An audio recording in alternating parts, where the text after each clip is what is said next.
G'day, Geranium Man here, standing in a greenhouse full of geranium apple blossom rosebud, and I'm afraid all is not well. You see, I tried to time the flowering for February, which is a good strategic move because the nursery industry is pretty quiet at that time of year, and I thought a bit of interest would help with sales. But we've come through one of the wettest and most humid summers on record, and my apple blossom rosebuds have stretched due to the humidity and the lack of light, and the flowers are of insufficient size. However, all is not lost, because we can cut them back and bring them into a more temperate climate, say in May, which is what I'll now be trying to do, and we'll sell them hopefully for Mother's Day. I'll show you later on how to cut apple blossom rosebud. There's a few tricks to it, and there's certain fertilisers you should be using to encourage flowering instead of leaf growth, and I'll show you where to locate them on a veranda so as they don't stretch.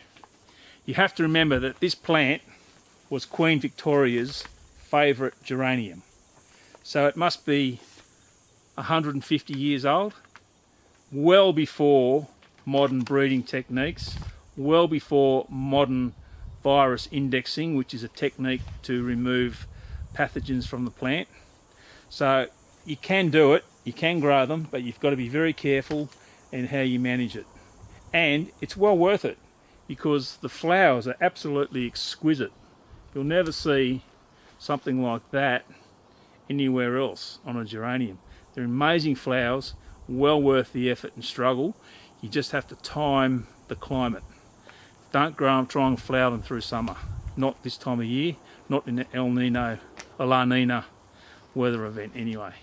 Stay tuned. There was a young lady named Queen Vic.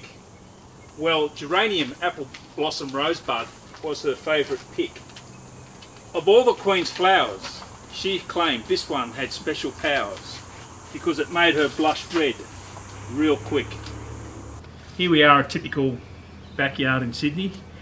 A clear roof that meets a dark roof. Now this variety, you've got to be very careful because it will stretch. So it's no good putting it here and teasing it with the sun because it will stretch all the way to the light.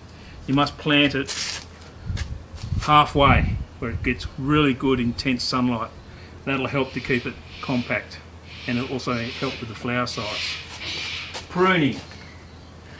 You need to prune these very hard, but not too hard. A lot of geraniums you can prune right to the soil. On this variety we found that you must do it to the second node here. So you leave a more substantial bush like that. So it's 1, 2, it's 3 nodes above the soil. That'll bounce back. If you go too low, you'll lose half of them. Make sure your secateurs have been sitting in methylated spirits so you don't pass on any diseases. And also, if you're propagating, because this plant hasn't been virus indexed, you don't know exactly what pathogen it may or may not have. So you should try and do very, very small tip cuttings in early spring. That's the best chance of producing virus-free plants. It's no guarantee, but it's better than taking the whole plant. Some other tips for helping to keep them compact and healthy. I've been down to my local, and you can get this throughout Australia at your local home improvement store, and you can probably get it at good garden centres, I don't know, but I've got these at my home improvement store. A thing called Bloom Boost, very high in potassium and low in nitrogen. In particular, it has very, very low amounts of ammonium nitrate, which is what you don't want with this plant because it will kick it too hard. So look for that. You read the back of the label and it will tell you the NPK ratio, and you want a K ratio of around 20%. And that's your way of ensuring that you'll get compact, healthy plants. Another product I found, a thing called Go-Go juice. Now that's basically a probiotic for the soil. I found that this plant is quite prone to root rot.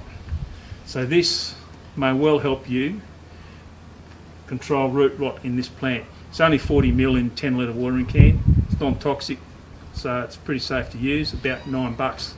Give that a go, it's really good. So there you have it, a few little tricks with this guy, and the idea is to create beautiful apple blossom rosebud flowers that you could give to your wife or girlfriend, and it's as good as singing her a song. And I probably think the best song you could sing to your wife or girlfriend is Because by Charles de Harlow, made famous by the great American Italian tenor Mario Lanza. Here's my version of it. Hope you enjoy.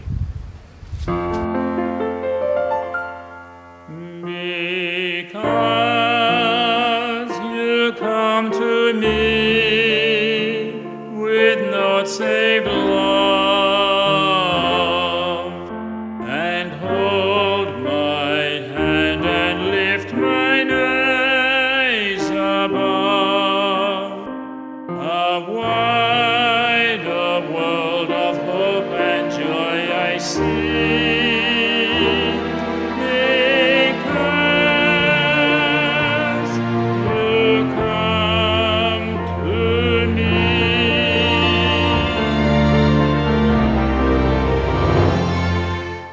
Because you speak to me in accents sweet, I find the roses waking round my feet, and I'm laid entreaties and joy to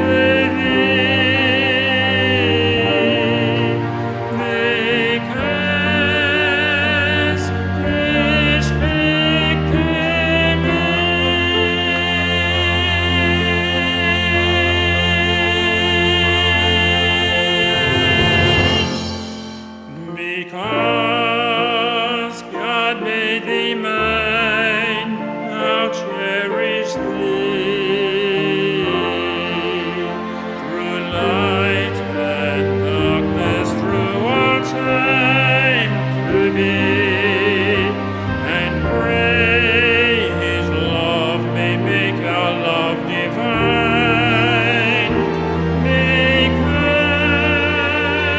Because God made thee mine.